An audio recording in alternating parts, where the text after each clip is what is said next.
Assalamualaikum warahmatullahi wabarakatuh. Selamat pagi, teman-teman. Kali ini kita akan mencontohkan bagaimana sih menjumper atau menyolder satu kawat yang biasa digunakan oleh teknisi, yaitu namanya kawat jumper.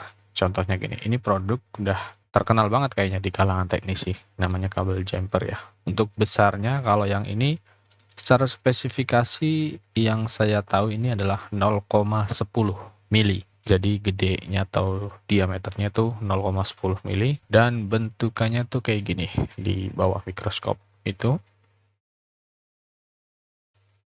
ya. Ini adalah ketebalannya 0,10 mili. Dan seperti yang kalian tahu, kabel jumper ini adalah kawat tembaga yang memiliki lapisan luar. Jadi si kabel ini atau kawat ini dia memiliki lapisan di luar. Tidak seperti kabel yang hanya tembaga biasa. Contohnya ini adalah isi dari sebuah kabel ya. Beda tebalnya, beda sudah jelas. Perbedaannya jauh ya. Dan sifatnya juga berbeda. Yang ini tidak memiliki lapisan luar. Sedangkan yang kecil ini, kabel jumper, dia memiliki lapisan di luarnya. Atau yang biasa mungkin banyak yang menyebut kawat email. Ada lapisan di luarnya. Nah, kalau dengan kondisi seperti ini, perbedaannya adalah ketika di solder. Jadi fungsinya juga berbeda. Yang ingin saya tunjukkan di sini adalah yang pertama, saya akan demonstrasikan dulu bagaimana menjumper kawat tembaga yang biasa. Sebelumnya, kita akan perlihatkan dulu nih ya, di area ini. Ini kabel tembaga biasa, isi dari sebuah kabel. Perbedaannya adalah ketika kita melakukan soldering. Ketika kita soldering, kita akan praktekkan tanpa menambah apapun. Jadi, apakah dia langsung menempel dengan timah atau tidak. Perhatikan, kita akan langsung tambahkan timah. Dan dengan mata solder yang kecil. Mata soldernya, ujung runcing ya. Terus kita tambahkan timahnya. Apa yang terjadi? Kita hitung 1, 2, 3. Sambil menunggu hasilnya, teman-teman boleh memberikan like dan subscribe, dan juga jangan lupa nyalakan lonceng notifikasinya agar terus bisa mendukung kami. Ya, kita tahan aja seperti ini. Kita zoom lebih dalam lagi.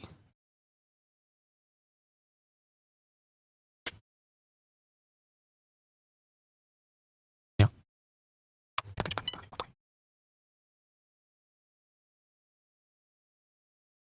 Oke, ini kita tes lagi.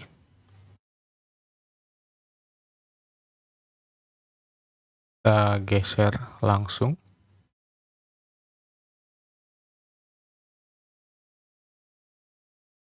Dan ternyata ini langsung menempel. Ini tanpa tambahan flux ya. Kita tes dengan kaki yang lainnya baru lagi. Tes di sini ya. Misal contoh yang ini. Ya, seperti ini, tinggal kita tambahkan timah. Terlihat ya. Langsung tambahkan timah, hasilnya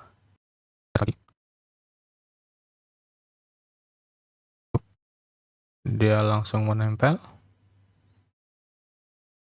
Ini kering karena kurangnya fluxnya. Berikutnya kita akan bandingkan lagi. Ini kita akan lakukan perbandingan dengan kawat jumper. Perbandingan 1 ya.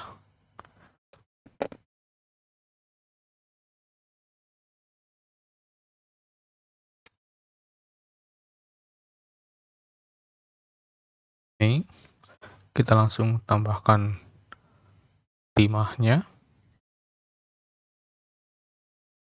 Maka langsung menempel.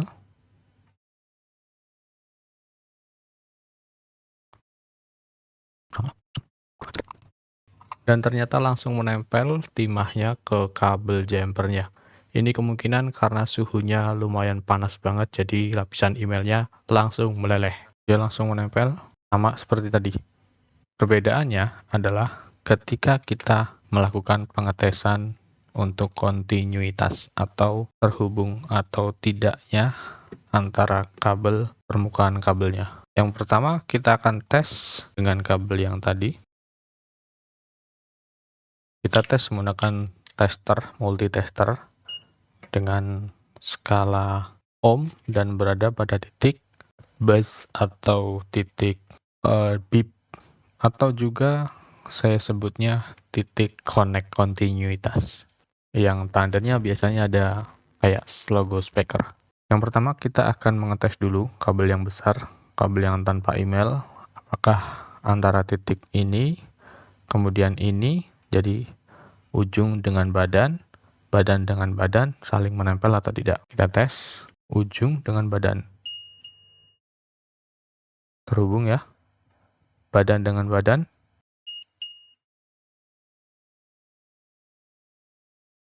Di sini sama tuh. Jadi yang pertama ujung dengan badan maka terhubung. Badan dengan badan maka terhubung juga. Oke ya.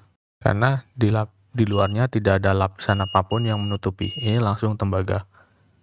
Berikutnya ini kawat jumper.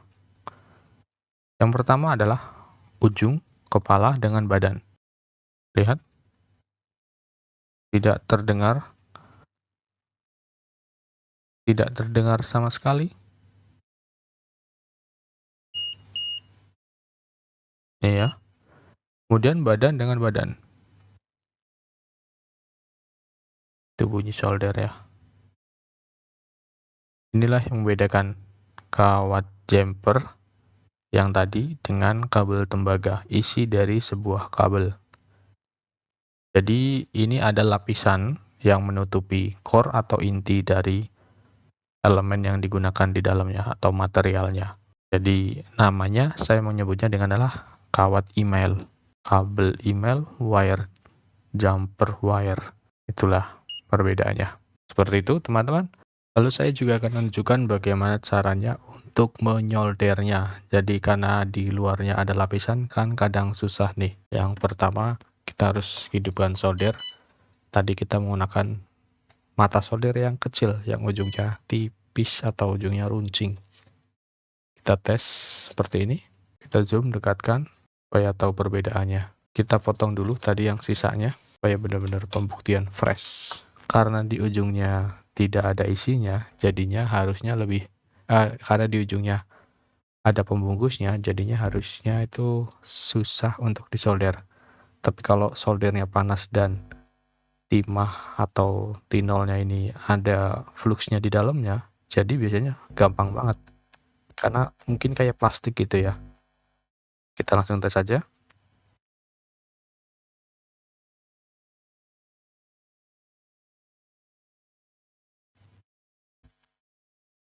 Ini kan ada cairan yang keluar tuh.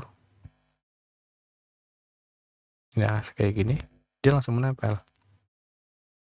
Karena panasnya, dia langsung mencair ibaratnya. Atau meleleh mungkin lah. Saya dekatkan lagi. Nah, ini tuh langsung meleleh.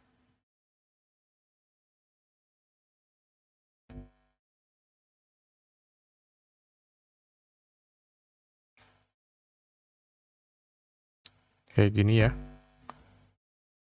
Tuh, untuk menyoldernya. Kalau misal agak susah, tambahkan juga dengan flux. Jadi kalau misal udah agak kering kayak gini, tambahkan flux. Tuh ya, ini dia akan tambah gampang untuk disolder ke arah belakang nih. Jadi lapisannya meleleh. Itu dengan yang mata runcing. Bagaimana jika menggunakan mata yang lebih besar penampangnya? Contoh tapal kuda, contoh mata pisau. Kita akan praktekkan sama persis. Ini kita akan tunjukkan menggunakan mata solder yang besar. Ini lihat ya,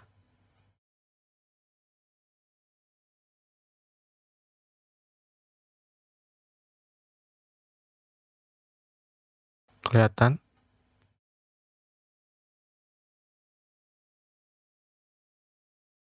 tuh langsung bisa sampai belakang.